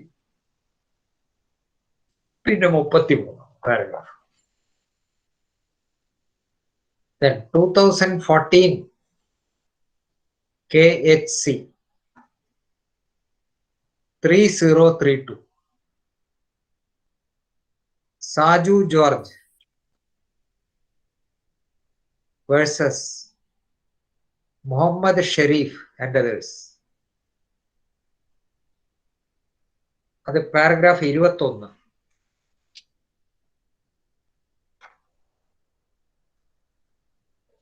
പിന്നെ AER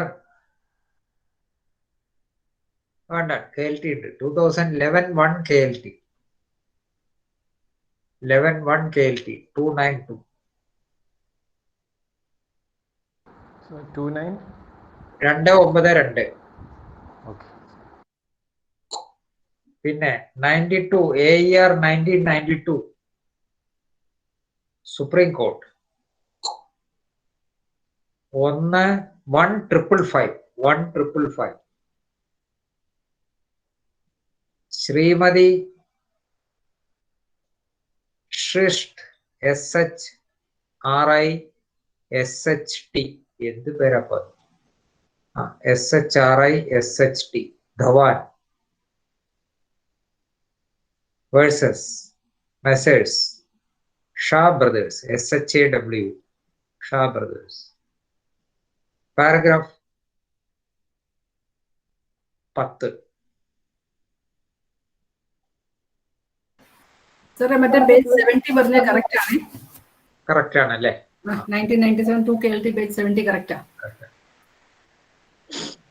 ഇതിൽ പറഞ്ഞത് പാര 10 fraud is essentially a question of fact. The burden to prove which is upon him who alleges. He who alleges fraud must do so promptly. There is a presumption of legality in favor of a statutory order. The collector so and so. Fraud and collusion vitiate even the most solemn proceedings in any civilized system of jurisprudence.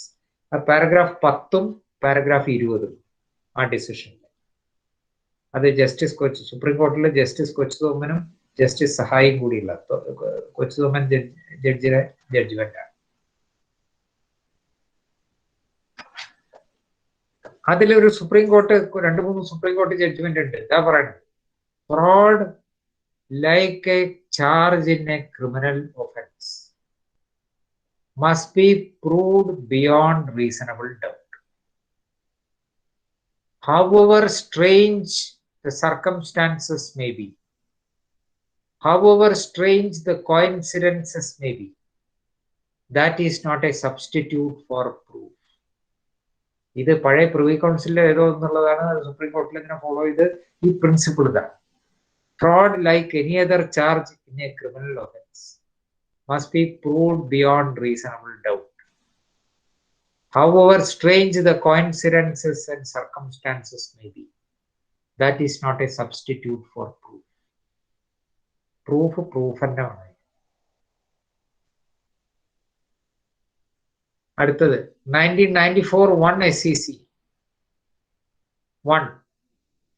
അത് AERലുണ്ട്. AER 94 supreme court 853. അത് നല്ല വളരെ important ആയിട്ടുള്ളൊരു കേസാണ് കേട്ടോ. അത് വേറെ പോയിന്റിലും ഉണ്ട്. അത് ലിമിറ്റേഷൻ ആക്ട് മാത്രമല്ല, നമ്മൾ ഇന്നലെ അത് സൈറ്റ് ചെയ്തു. Chengalvaraya Naidu versus Jagannath, SP Chengalvaraya Naidu. ഞാൻ ഇന്നലെ അത് സൈറ്റ് ചെയ്തിട്ടുണ്ടോ എന്ന് എനിക്കൊരു സംശയം. വേറൊരു point, SP Chengalvaraya Naidu versus Jagannath. അതില് പാരഗ്രാഫ് 1(5) ഇതാക്കണ്ട. പാര 1 പറയണു, fraud avoids all judicial acts ecclesiastical or temporal observed Chief Justice Edward Coke of England about 3 centuries ago.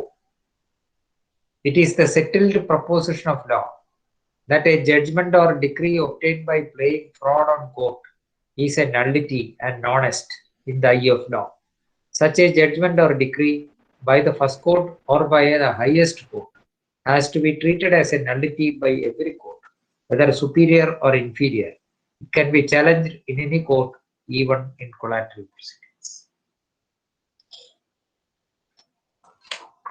Then 1996 5 SCC 550 parallel citation AER 1996 Supreme Court 2592. Indian Bank versus Messrs Satyam Fibers.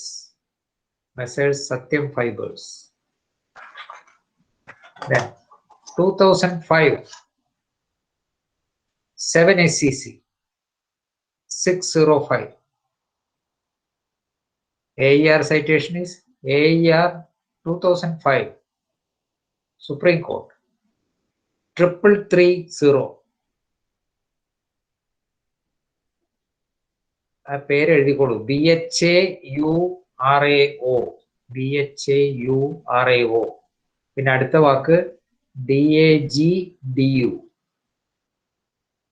പിന്നെ അടുത്ത വാക്ക് Paralkar versus state of Maharashtra and others. അത് paragraph, അത് freedom fighters പെൻഷന്റെ സ്കീമിലുള്ള ഒരു കേസാണ്. അത് കുറെ തട്ടിയെടുത്ത് ഇതൊക്കെയാണ്. അതിൽ ഫ്രോഡ് വന്നു എന്നൊക്കെ പറഞ്ഞിട്ട് paragraph 11 paragraph 11:33. Then AER 1976 Supreme Court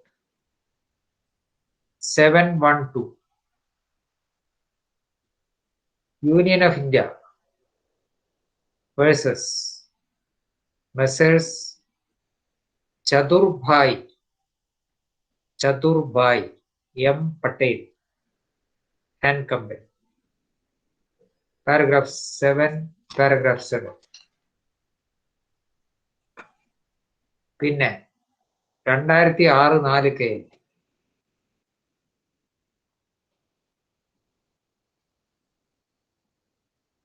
377. Gopalakrishnan MK and others versus Rajamma.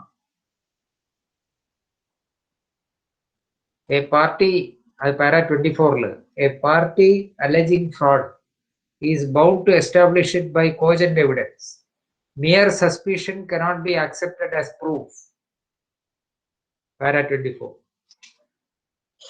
ഇത്രയാണ് 17 നമ്മൾ സൈറ്റ് ചെയ്യും.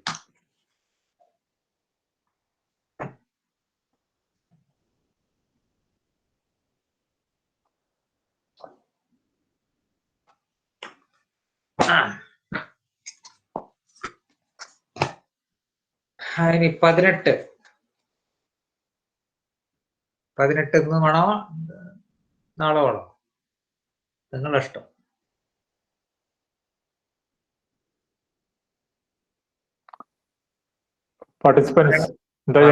വലിയ ക്ഷീണല്ലേ കേൾക്കണം? നാളെ ഓക്കെ. പറയണ ഞാനിങ്ങനെ എഴുതി പറയും, കേൾക്കണം നിങ്ങൾക്ക് ബോറടിക്കുക. എല്ലാരും പൊതുവെ എന്താ വേണ്ടേ? ഇന്ന് വേണോ അതേ നാളെ വേണം? മടുത്തെങ്കിൽ നാളെ ആക്കാം. നാളെ ആണെങ്കിൽ കൊള്ളാം സാർ. നാളെയാണത് ശരി. അപ്പൊ പൊതുവെ നാളെ വേണമെന്നുള്ളതാണ്. നാളെ അങ്ങനെ ചെയ്യാം. നാളെ 10 മണി സെയിം ലിങ്കിൽ തന്നെ കയറാം. സെയിം ലിങ്കിൽ തന്നെ. നാളെ 18-19 ഇമ്പോർട്ടന്റ് ആണ്. 20 ജസ്റ്റ് നിങ്ങൾ വായിച്ചാൽ മതി. പിന്നെ 22, 23 സാരില്ല. 25, 26 ആവശ്യമില്ല. ഈസ്റ്റ്മെൻസ് ആക്ട് വരും. 27 നമ്മൾ ഓൾറെഡി കവർ ചെയ്താണ്. അതിന്റെ ഡിസിഷൻസ് മാത്രം തന്നാൽ മതി. പിന്നെ നമുക്ക് ഡിസ്കസ് ചെയ്യാനുള്ളത് ആർട്ടിക്കിൾ 64 and 65 ആണ്. ഈ ആർട്ടിക്കിൾ 64 and 65 ഈ അഡ്വേഴ്സ് പൊസിഷൻ വരുന്നത്. നമുക്ക് സാധാരണഗതിയിൽ സിവിൽ കോടതിയിൽ ഏറ്റവും ഇമ്പോർട്ടൻ്റ് ആയിട്ട് വരുന്ന ആർട്ടിക്കിൾസ് 64 and 65 ആണ്. അത് അതിന്റെ 1963 ആക്ടിലും 1908 ആക്ടിലും തമ്മിലുള്ള വ്യത്യാസമുണ്ട്. ചുരുക്കം പറഞ്ഞുതരാം, ചുരുക്കത്തിൽ പറയാം. അത് ഈ ലിമിറ്റേഷൻ ആക്ട് 1963 ഒരു ഭയങ്കരമായ വിപ്ലവമാണ് നടത്തിയിട്ടുള്ളത്. വിപ്ലവം ആർട്ടിക്കിൾ 64 and 65. അപ്പൊ പണ്ടത്തെ ഇപ്പോഴത്തെ ആർട്ടിക്കിൾ 65 എന്ന് പറഞ്ഞാൽ പണ്ടത്തെ ആക്ടിൽ ആർട്ടിക്കിൾ 142 ആയിരുന്നു. അതെങ്ങനെ വെച്ചാല് അതിന്റെ അർത്ഥം എന്താണ്? When a plaintiff files a suit based on title, he has to prove possession within 12 years. ഞാനൊരു സൂട്ട് കൊടുക്കുകയാണ് നിങ്ങൾക്കെതിരായിട്ട്. എനിക്ക് ടൈറ്റിൽ ഉണ്ട്, ഡിക്ലറേഷൻ ഓഫ് ടൈറ്റിൽ, ഇൻജങ്ഷൻ, ബാക്കിയുള്ളവർക്ക് കൊടുക്കാന്ന് വിചാരിക്കുക, അല്ലെങ്കിൽ റിക്കവറി ഓഫ് പൊസഷൻ കൊടുക്കാന്ന് വിചാരിക്കുക. Under the old limitation act I had to prove that I was in possession of that property within a period of 12 years. എന്തൊരു കഷ്ടം ആലോചിച്ച് നോക്കൂ. സബ്മർജ്ഡ് ലാൻഡ്, കായൽ ലാൻഡ്, മറ്റേ വേസ്റ്റ് ലാൻഡ്, ഇതിനൊക്കെ ഈ പൊസഷൻ പ്രൂവ് ചെയ്യാൻ വലിയ പാടാണ്. കായലിനൊക്കെ എങ്ങനെ പൊസഷൻ പ്രൂവ് ചെയ്യാം? അപ്പൊ അന്ന് പല കേസിലും പ്രിലിമിനറി പോയിന്റ് ആയിട്ട് whether the plaintiff has proved possession within 12 years എന്നുള്ള ക്വസ്റ്റ്യൻ റേസ് ചെയ്യും. എന്നിട്ട് അതാണ് ഡിസൈഡ് ചെയ്ത് സൂട്ട് തന്നത്. അപ്പീൽ പോകുമ്പോ അപ്പീൽ കോടതി കാണാൻ പറയും. അപ്പൊ ചിലപ്പോൾ റിമാൻഡ് ചെയ്യും. ഇത് മാറ്റം ചെയ്ത് ഇപ്പൊ എന്താക്കി? ഇപ്പോഴത്തെ ആർട്ടിക്കിൾ 65 എന്താ? Suit for possession based on title. Limitation is 12 years. Third column, the date, the period from which the just കൃത്യമായിട്ട് പറയാം. ആർട്ടിക്കിൾ 65 ഇതൊന്നൊരു പ്രിലൂഡായിട്ട് പറഞ്ഞു വെച്ചാൽ അത് വളരെ ഇമ്പോർട്ടൻ്റ് ആണ്.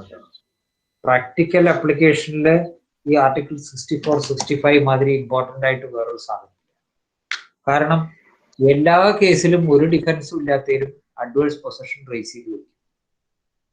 അപ്പൊ അഡ്വേഴ്സ് പൊസഷൻ റേസ് ചെയ്യുന്ന ആൾക്കാർക്കും അത് ഡിഫെൻഡ് ചെയ്യുന്ന ആൾക്കാർക്കും ഈ ആ പ്രിൻസിപ്പിൾസ് വളരെ ക്ലിയർ ആയിരിക്കാം. അത് വളരെ നമുക്ക് ക്ലിയർ ആയി കഴിഞ്ഞാൽ നമുക്ക് ബുദ്ധിമുട്ട് വരില്ല. 65 പറയുന്നത്, article 65,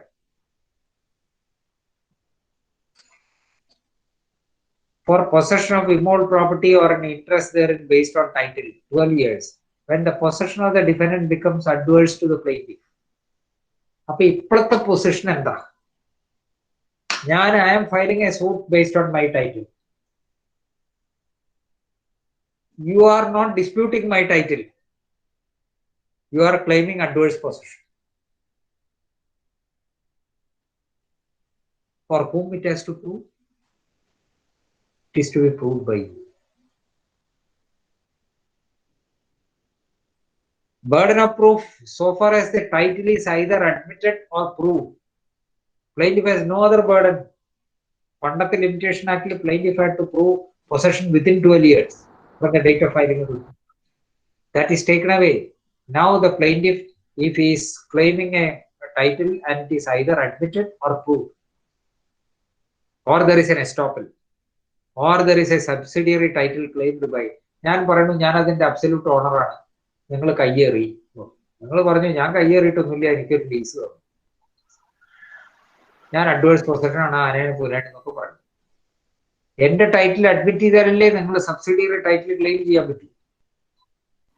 or you are claiming possession under A agreement for sale under me, that means my title is admitted. പിന്നെ ഞാൻ ഒന്നും പ്രൂവ് ചെയ്യേണ്ട കാര്യമില്ല, ഈ ഡോക്യുമെന്റ് ഹാജരാക്കിയാൽ മതി. ഹാജരാക്കണമെന്നില്ല. കാരണം plaintiff says, I am the plaintiff. I say that I have title. You trespassed upon my property. You say that there was an agreement for sale by which I agreed to sell the property to you. You are put in possession. So you admit my title and you say that you are in adverse possession. First thing is for you to prove. I need not prove anything. നമ്മൾ കയ്യും കെട്ടിയിരുന്നതാണ്. രണ്ടാമത്തെ കാര്യം, when you claim possession under a color of title, that possession can never become adverse. അപ്പൊ defendant പറയാണ്, എനിക്കൊരു agreement for sale പ്രകാരം എന്നെ കൈവശം തന്നു, ഞാനത് ഇത്രയും കാലമായിട്ട് കൈവശം വെക്കുകയാണ്, അഡ്വേഴ്സ് പൊസഷൻ എന്ന് പറഞ്ഞാൽ അഡ്വേഴ്സ് പൊസഷൻ വെക്കില്ല. വേറെ വല്ല 53A അല്ലെങ്കിൽ മറ്റോ അങ്ങനെയുള്ള വല്ലതും ഒക്കെയാണ് ചെയ്യും. കാരണം when you are claiming a subsidiary title under me, a license, lease or agreement for sale, whatever it is, then that means title is admitted.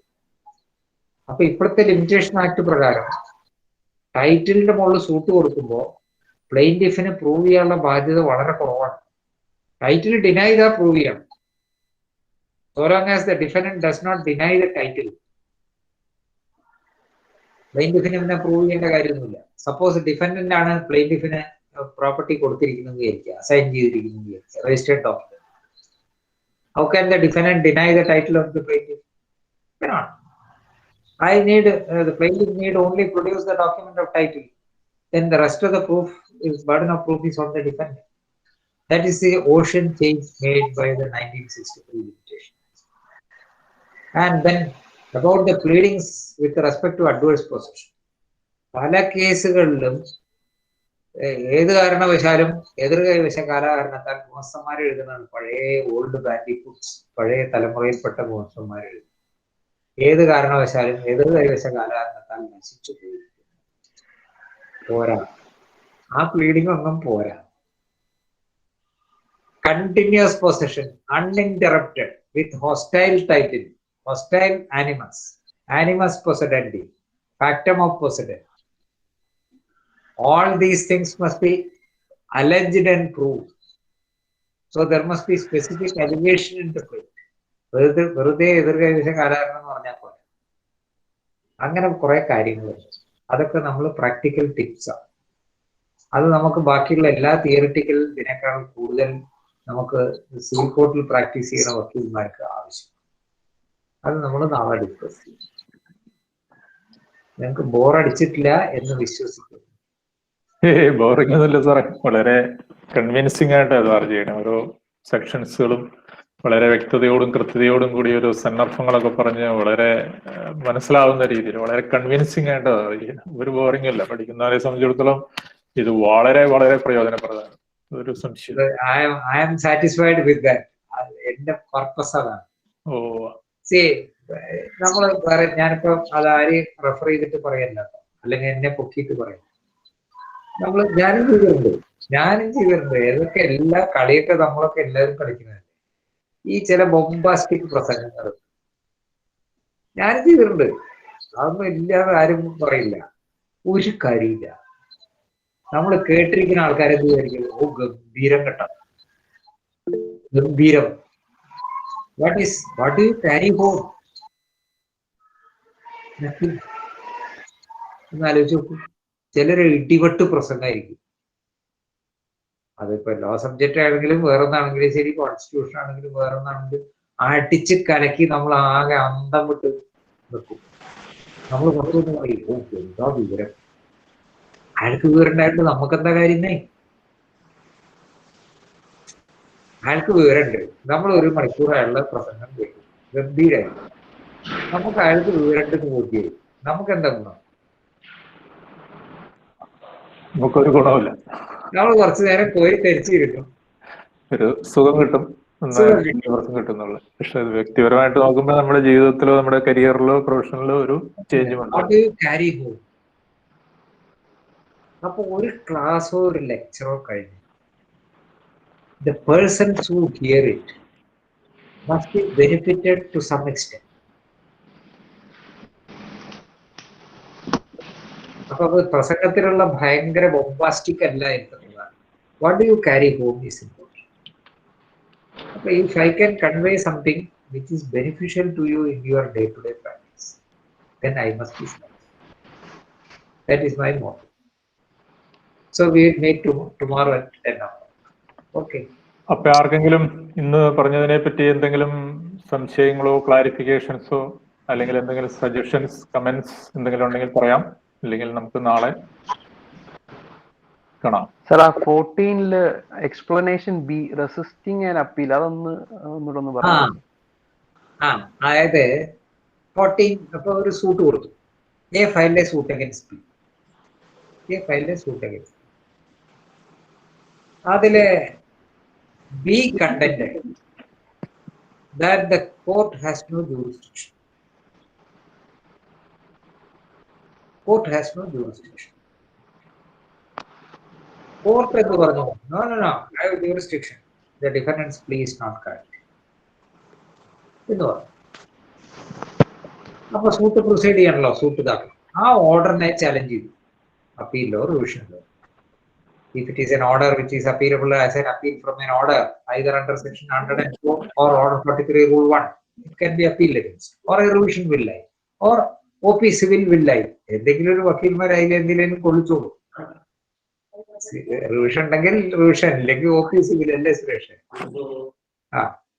എന്തെങ്കിലും ചലഞ്ച് ചെയ്തു. അപ്പൊ മെയിൻറ്റനബിൾ അല്ല, കോർട്ടിന് ജൂറിസ്ഡിക്ഷൻ ഇല്ല, ലാക്ക് ഓഫ് ജൂറിസ്ഡിക്ഷൻ ഉണ്ട്, ഡിഫക്ട് ഓഫ് ജൂറിസ്ഡിക്ഷൻ ഉണ്ട് എന്ന് defendant വാദിച്ചു. പക്ഷെ ആ വാദം കോടതി അംഗീകരിച്ചില്ല.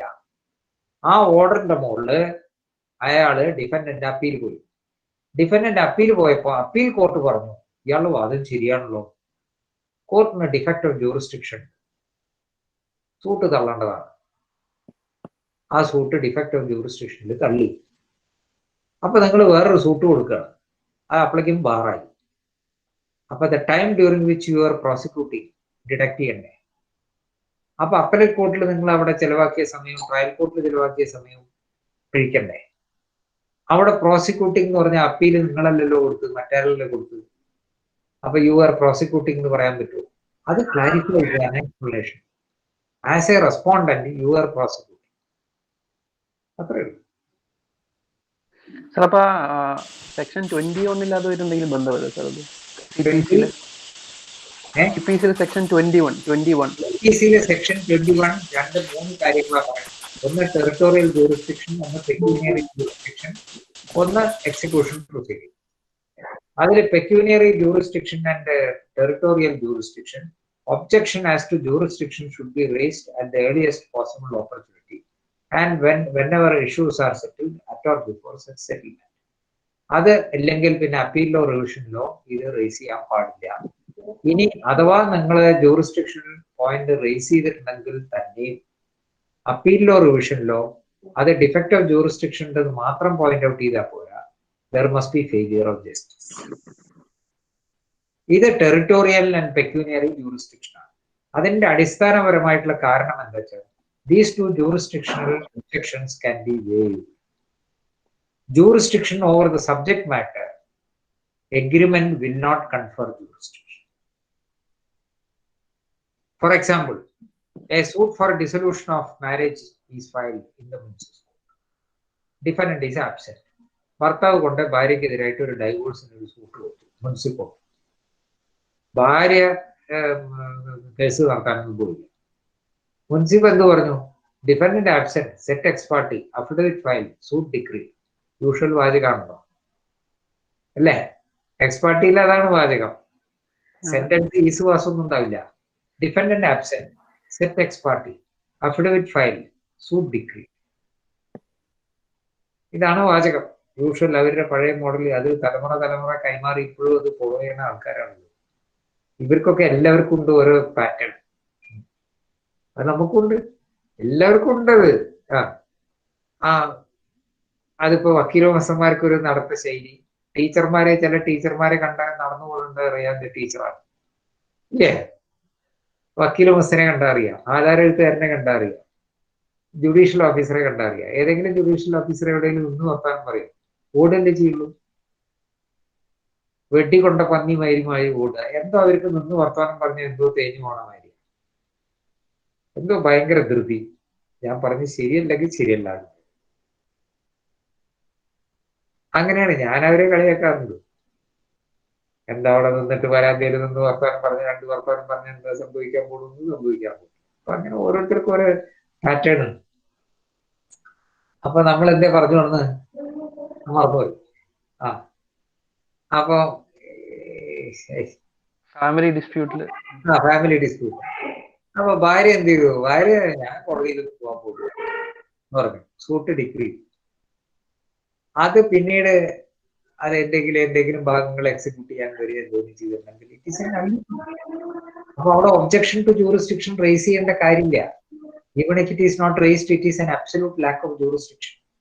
If it is an absolute lack of jurisdiction over the subject matter, even if a party അല്ലെങ്കിൽ വൈഫ് വന്നിട്ട് പറയാം ഇത് ഫാമിലി കോർട്ടിലാണ് കൊടുക്കേണ്ടത്, പക്ഷെ എനിക്ക് കുഴപ്പമില്ല, ഞാൻ എഗ്രി ചെയ്യും, ഇവിടെ തന്നെ ആവട്ടെ എന്ന് പറഞ്ഞുകൊണ്ട് മുനിസിപ്പൽ കോർട്ടിന് ജൂറിസ്ഡിക്ഷൻ കിട്ടുമോ? കിട്ടില്ല. ടെറിട്ടോറിയൽ ജൂറിസ്ഡിക്ഷനും പെക്യൂണിയറി ജൂറിസ്ഡിക്ഷനും അത് കണ്ടന്റ് ചെയ്തില്ലെങ്കിൽ that shall be treated as waived. And even if it is raised and it is found correct by the appellate court will also look into whether there is a consequent injustice, failure of justice. അതാണ് section 21. Yes. Okay sir, thanks. Okay, thank you. അപ്പോൾ നമുക്കൊന്ന് അവസാനിപ്പിക്കാം. നമ്മുടെ advocate Balram അജിത്തിനെ ഈ decision sir പറയുന്ന decisions എല്ലാം type ചെയ്ത് അയക്കാനായിട്ട് ഏൽപ്പിച്ചിരുന്നു. അദ്ദേഹം വളരെ ഭംഗിയായിട്ട് കർത്തവ്യം നിർവഹിച്ചു. ഇന്നത്തെ ഈ പരിപാടിക്ക് നന്ദി പറയുവാനായിട്ട് നമ്മുടെ ബാർ അസോസിയേഷന്റെ സെക്രട്ടറി അഡ്വക്കേറ്റ് ജോബി ജോസിനെ ക്ഷണിക്കുന്നു.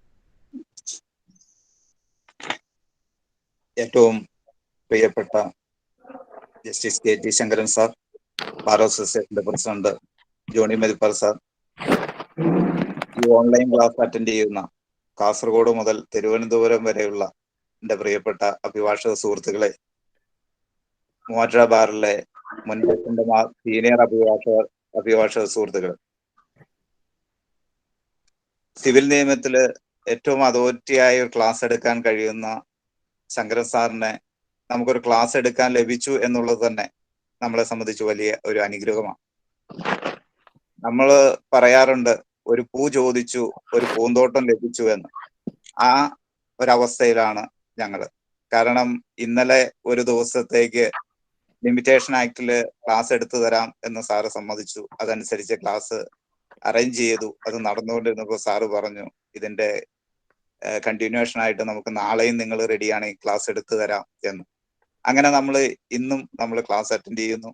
ആ സമയത്ത് സാറ് പറയുന്നു ഇതിന്റെ ഒരു പൂർത്തീകരണം ഉണ്ടാവണമെങ്കിൽ നാളെയും ക്ലാസ് ഉണ്ടായേ നിങ്ങൾ റെഡിയാണ് ക്ലാസ് എടുത്തു തരാമെന്ന് പറഞ്ഞു. എന്താണെങ്കിലും ആ മനസ്സിന് നമുക്ക് എത്രത്തോളം നന്ദി പറഞ്ഞാലും മതിയാവില്ല. നമ്മുടെ ശങ്കര സാറിന്റെ വിലപ്പെട്ട സമയം നമുക്ക് വേണ്ടി കണ്ടെത്തി ലിമിറ്റേഷൻ ആക്ടില് ഒരു നല്ല ഒരു അധ്യാപകനെ പോലെ ഒരു പേരിനൊരു ക്ലാസ് എടുത്ത് പോവുക എന്നതിലപ്പുറത്തേക്ക് നമുക്ക് സംശയങ്ങളെല്ലാം ദൂരീകരിച്ചുകൊണ്ട് നല്ല രീതിയിൽ ഈ ലിമിറ്റേഷൻ ക്ലാസിന്റെ മുന്നോട്ട് കൊണ്ടുപോവുകയാണ്.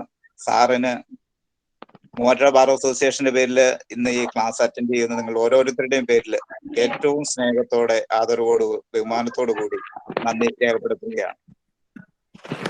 മൂവാറ്റുപുഴ ബാർ അസോസിയേഷന്റെ പ്രസിഡന്റ് ജോണി സാറ് ഇന്ന് നമുക്കറിയാം കഴിഞ്ഞ ദിവസം ഇബ്രാഹിം മാത്യു സാറിന്റെ ക്ലാസ് അറേഞ്ച് ചെയ്തിരുന്നു.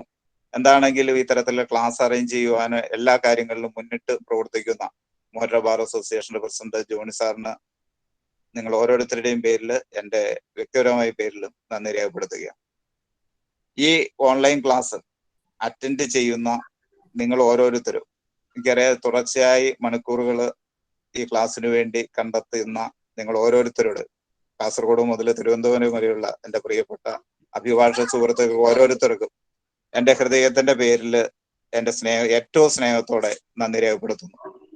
ഈ ഓൺലൈൻ ക്ലാസ്സില് എല്ലാ അറേഞ്ച്മെന്റുകൾക്കും നേതൃത്വം നൽകി മാർഗനിർദ്ദേശം നൽകുന്ന അഡ്വക്കേറ്റ് വിൽസൺ സാറിന് ബാർ അസോസിയേഷന്റെ പേരിൽ നന്ദി രേഖപ്പെടുത്തുന്നു. അതുപോലെ തന്നെ സൈറ്റേഷനെല്ലാം കൃത്യമായി സ്ക്രീനിൽ ടൈപ്പ് ചെയ്ത് അയക്കുന്ന നമ്മുടെ അഡ്വക്കേറ്റ് ബലറാമിനും ബാർ അസോസിയേഷന്റെ പേരിൽ നന്ദി രേഖപ്പെടുത്തുന്നു. ഒരിക്കൽ കൂടി ശങ്കരൻ സാറിനും നിങ്ങൾ ഓരോരുത്തർക്കും സ്നേഹത്തോടെ നന്ദി രേഖപ്പെടുത്തിക്കൊണ്ട് നിർത്തുന്നു. നന്ദി, നമസ്കാരം. ശരി, താങ്ക് യു. അപ്പൊ നാളെ സെയിം ലിങ്ക് ആട്ടോ, ലിങ്കിന് ഒരു മാറ്റമില്ല, same link. Thank you sir. Thank you sir. Okay, Thank you, sir. Thank you, sir. Shall I leave the meeting? Okay. Yes, sir.